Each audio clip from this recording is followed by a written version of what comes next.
작가 양지열은 어떻고 작가 변호사. 별일을 다 하고 있어요. 매주 못하고 한 주 빠질 때도 있었는데 그죠? 예. 지난주 건너뛰었습니다. 그리고 남은 대선 기간도 어떻게 될지 몰라요. 그래서 지금 저 자르겠다고 지금 양질 공언을 하는 거예요? 한 달 정도는 못 날 수도 있다. 네. 별로 안 중요하니까. 뭐 그렇지 뭐 변호사 따위가 뭐. 자 작가 양지열 씨 오늘은 작가로 할게요. 고맙습니다. 그 탈고하셨나요? 냈죠 다. 그래요? 예. 팔릴 리가 없다고 보고. 참 그 이제 막 탄생한 아이한테 그런 저주를 퍼부으면 어떡해요. 저작인가요? 5번째입니다. 그러니까요. 얼마나 안 팔릴지 아, 아무도 모릅니까? 책이 5권에 나왔는데. 많이들 알아요. 본인이 모른다고 또 그렇게 모른다고 하면 자, 어떡해요. 5번째 책이 이때가 최고 많이 팔린 게 몇 권이요? 4세 찍었어요. 4세.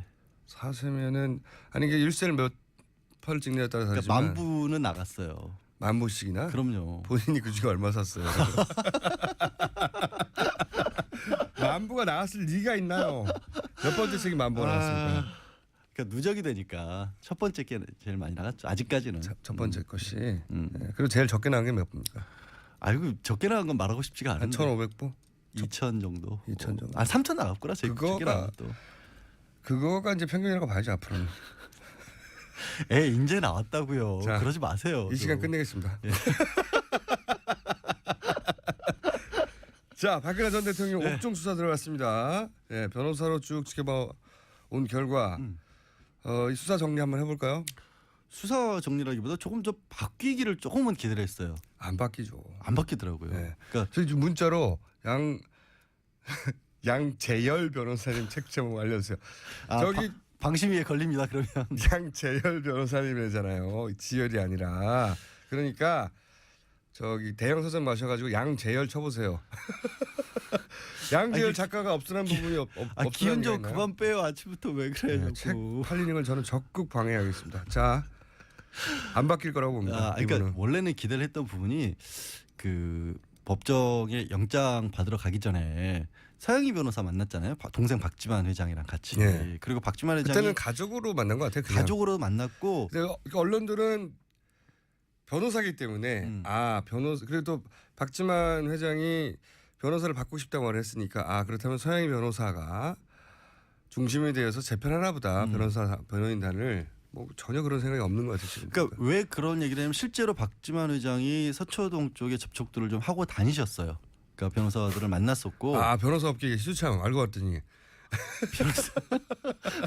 그래서 그런 소문을 들으셨어요? 네, 들었어요. 네, 그랬는데 문제는 이게 바뀌어야 되는데 변호인단에 할 일이 없어요. 이렇게 안 바뀌면. 지금 상황에서는 어느 정도 받아들일 부분이 나와야 우리가 뭐를 다투겠다, 뭐는 인정하자 이렇게 가는데 태도가 안 바뀐다는 거예요. 변호사 업계에서의 그 중평은 어떻습니까? 그러니까 이런 상황 이런 섭외가 들어왔을 때. 네. 그러니까 말씀드린 것처럼 바뀌어야 우리도 작전을 짜볼 수가 있는데 이 지금의 태도를 그대로 유지하는 상태에서는 의미가 없다 들어가는 게. 뭐 할 게 없잖아요. 할 수 있는 게 없잖아요. 네. 다 부인하고 있는데. 다 부인하면 뻔하거든요. 결과는.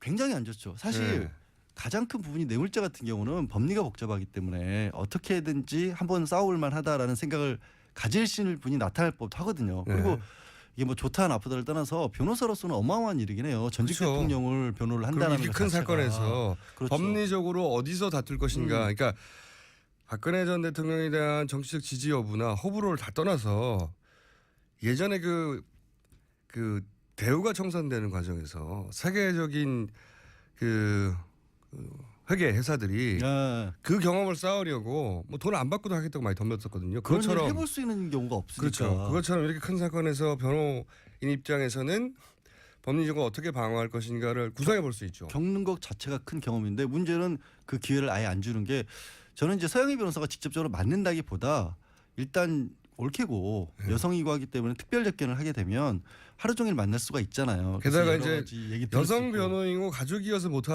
하지 다른 사람한테는 못했던 얘기를 할 수 있잖아요. 그렇죠. 그런 것들을 기대를 해서 서영희 변호사가 들어가면 이게 신호탄이 될 수 있다라고 생각을 했는데 접견도 못한 것 같아요. 만나지도 못한 것 같아서 지금 한 20분 내외 정도만 구치소 안에 들었다 나온 게 유영하 변호사 외에는 안 만난다잖아요. 유영하 변호사하고 윤전추 행정관 두 사람을 그분은 변호사가 아니니까. 변호사도 아닌데 하여튼 오빠라지를 시키고 있다고 하니까 그 부분이 전략의 변화가 전혀 없다.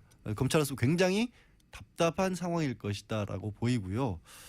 어제 수사 같은 경우는 뭐 다들 언론에도 많이 나왔지만 뭐 수사실을 따로 만들어 가지고 원래 직원들이 사용하던 공간을 개조를 해서 책상만 있으면 되니까 책상하고 노트북만 있으면 되니까 네. 한웅재 부장검사 들어갔고 여성 수사관 한 명 들어갔고 보조하는 검사 들어갔고 얘기 드린 대로 유영하 변호사만 옆에서 앉아서 대독을 예. 했다라고 해요. 근데 이 부분도 문제가 그런 부분을 조금 헷갈리시는 것 같아요. 그 변호사를 9명을 선임을 했다라고 하니까 9명이 굉장히 많이 선임한 거는 맞아요. 예. 근데 보통의 경우 큰 사건은 팀 단위로 선임을 하는 거거든요. 그렇죠. 사실은. 맞습니다. 그러니까 유명한 변호사라고 하는 사람이 혼자 다를 일을 하는 게 아니라 변호사 혼자 절대 커버할 수가 없어요. 그렇죠. 예. 그 사람이 있고 뭐 법리 검토하는 밑에 보조하는 변호사가 있고 판례들을 찾아본다거나 아니면 사면들을 검토하거나 이렇게 팀 단위로 이루는데 그 전에도 이미 9명이 뿔뿔이 변론을 했던 것 같아요. 각자 제대로 회의도 안 되고. 저는 그 헌재 때도 그랬지만 헌재 때도 보면 헌재 그 참여했던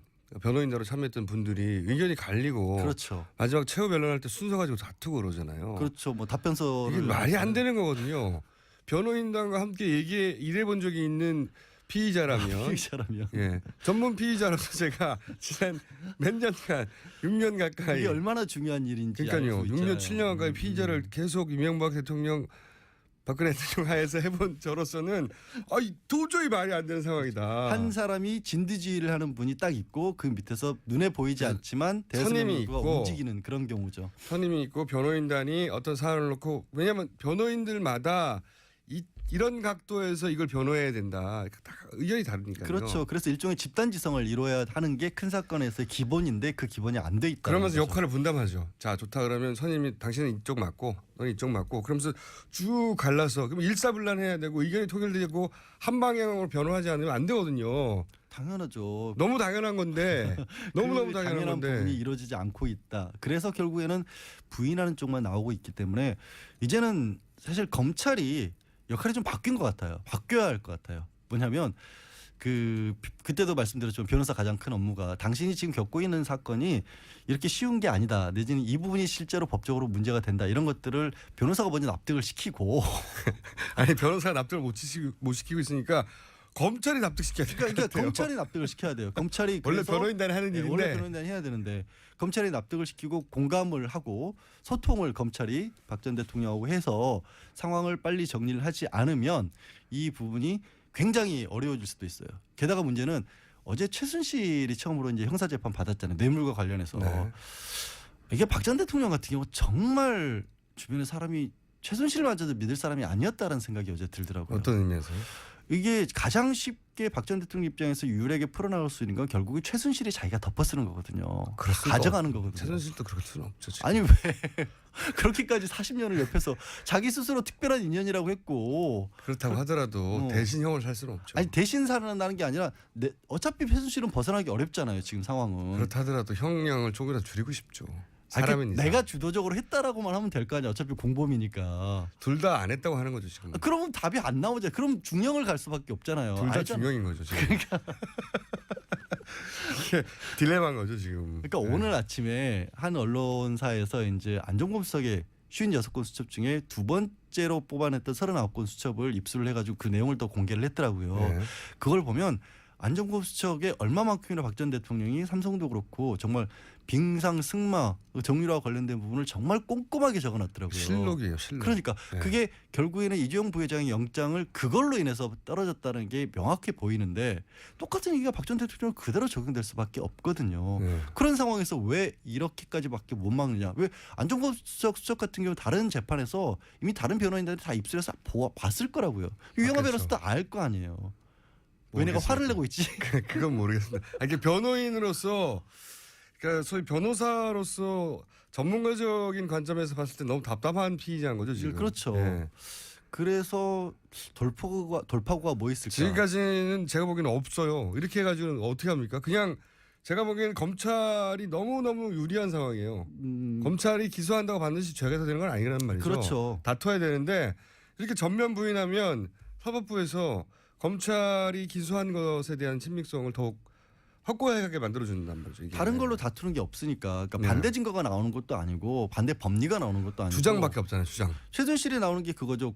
서로 이제 공모를 했다라고 하는데 우리가 짰다는 증거를 대봐라 이런 식으로 나오고 있거든요. 그래서 네. 재판에서 뭐 박근혜 전 대통령도 증인으로 불러달라 이런 얘기를 하고 있는데 그 짰다라는 게 누가 서로 나와서 안 짰다고 말하는 걸 그러니까 그게 증거가 되나요? 그게 말이 안 되는 얘기인데 그런 거밖에 안 나오고 있다는 거예요. 너무 답답해요. 그러니까 상황 인식을 못 하고 있다는 거고. 예.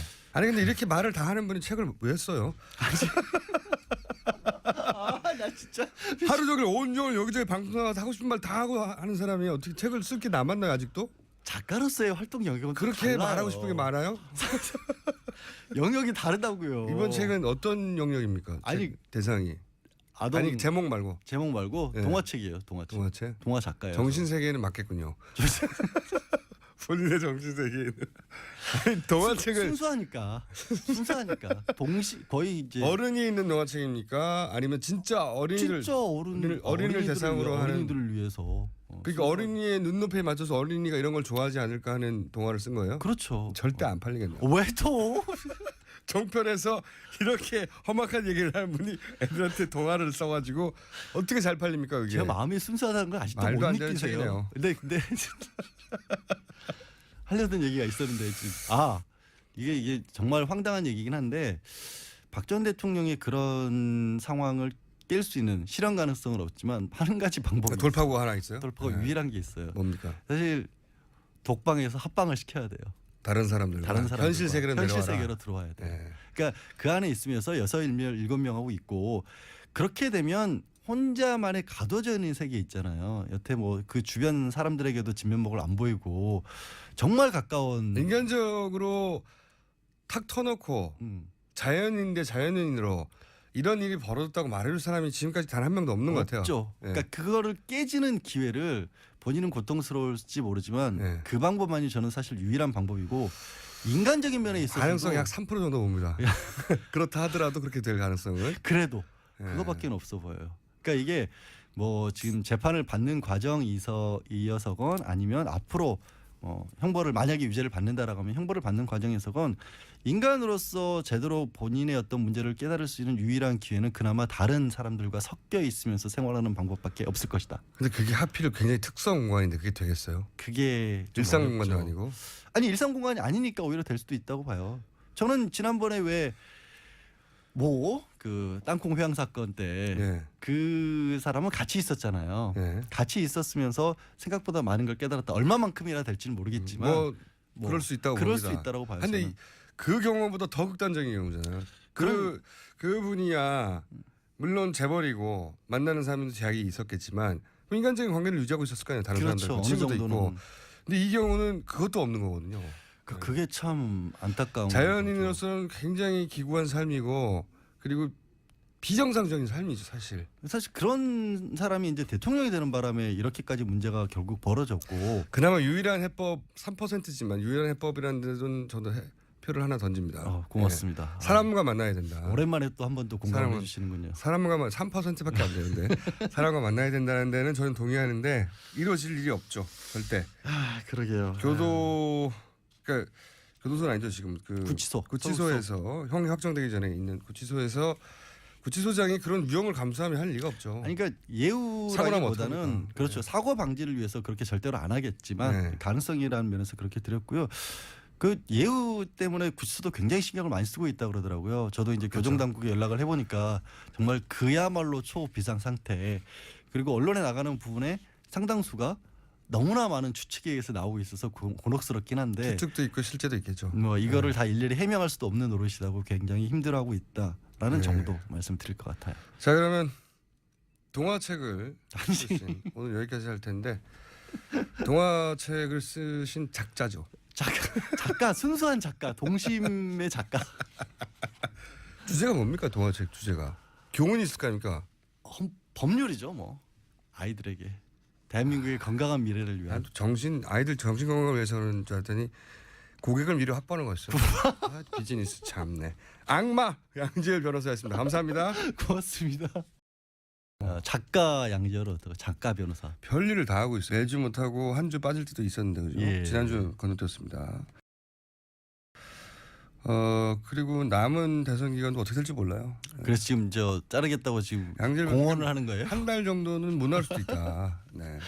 별로 안 중요하니까. 뭐 그렇지 뭐 변호사 따위가 뭐. 자 작가 양지열 씨. 오늘은 작가로 할게요. 고맙습니다. 그 탈고하셨나요? 냈죠 다. 그래요? 예. 팔릴 리가 없다고 보고. 참 이제 막 탄생한 아이한테 그런 저주를 퍼부으면 어떡해요. 저작인가요? 5번째입니다. 그러니까요. 작가님. 얼마나 안 팔릴지 아무도 모릅니까? 책이 5권에 나왔는데. 많이들 알아요. 본인이 모른다고 또 그렇게 모른다고 하면 자, 어떡해요. 5번째 책이 이때가 최고 많이 팔린 게 몇 권이요? 4세 찍었어요. 4세. 4세면은 아니 이게 1세를 몇 편을 찍느냐에 따라 그러니까 다르지만 만 부는 나갔어요. 10,000부씩이나? 그럼요. 본인이 그중에 얼마 샀어요? 10,000부가 나왔을 리가 있나요? 몇 번째 책이 10,000부가 나왔습니까? 그러니까 누적이 되니까 첫 번째 게 제일 많이 나갔죠. 아직까지는. 첫 번째 것이. 네. 그리고 제일 적게 나온 게 몇 부입니까? 아이고 적게 나간 건 말하고 싶지가 한 않은데. 1,500부? 2,000 정도. 2,000 정도. 3,000 나갔구나. 제일 적게 나간 또. 그거가 이제 평균이라고 봐야죠 앞으로는. 이제 나왔다고요. 자, 그러지 마세요. 이 시간 끝내겠습니다. 예. 자, 박근혜 전 대통령 옥중 수사 들어갔습니다. 예, 변호사로 쭉 지켜봐 온 결과 이 수사 정리 한번 해볼까요? 수사 정리라기보다 조금 더 바뀌기를 조금은 기대를 했어요. 안 바뀌죠. 안 바뀌더라고요. 네. 그러니까 저희 지금 문자로 양재열 변호사님 책 제목 알려주세요. 저기 방심위에 걸립니다. 그러면 양재열 변호사님이잖아요. 지열이 아니라. 그러니까 저기 대형 서점 마셔가지고 양재열 쳐보세요. 양재열 작가가 없으란 부분이 없으란 기운 좀 그만 빼요. 아침부터 왜 그래요? 네, 책 팔리는 걸 저는 적극 방해하겠습니다. 자, 안 바뀔 거라고 봅니다. 그러니까 이분은. 원래는 기대를 했던 부분이 그 법정에 영장 받으러 가기 전에 서영희 변호사 만났잖아요. 동생 박지만 회장이랑 같이. 네. 그리고 박지만 회장이 그때는 가족으로 만난 것 같아요. 그냥. 가족으로 만났고. 근데 언론들은 변호사기 때문에 변호사 그래도 박지만 회장이 변호사를 받고 싶다고 말했으니까 그렇다면 서영희 변호사가 중심이 되어서 재편하나 보다. 변호인단을 뭐 전혀 그런 생각이 없는 것 같아요. 지금. 그러니까 왜 그런 얘기를 하냐면 실제로 박지만 회장이 서초동 쪽에 접촉들을 좀 하고 다니셨어요. 그러니까 변호사들을 만났었고. 변호사 업계에 시주창 알고 봤더니. 변호사.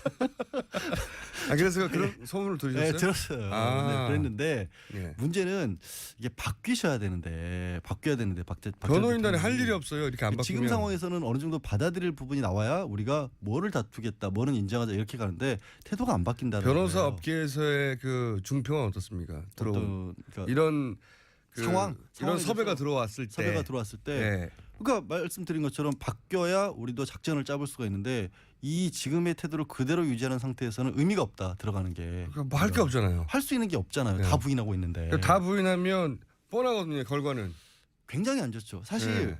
가장 큰 부분이 뇌물죄 같은 경우는 법리가 복잡하기 때문에 어떻게든지 한번 싸울 만하다라는 생각을 가지실 분이 나타날 법도 하거든요. 네. 그리고 이게 뭐 좋다 나쁘다를 떠나서 변호사로서는 어마어마한 일이긴 해요. 전직 그렇죠. 대통령을 변호를 한다는 이렇게 것 큰 자체가. 사건에서 그렇죠. 법리적으로 어디서 다툴 것인가. 그러니까 박근혜 전 대통령에 대한 정치적 지지 여부나 호불호를 다 떠나서 예전에 그 대우가 청산되는 과정에서 세계적인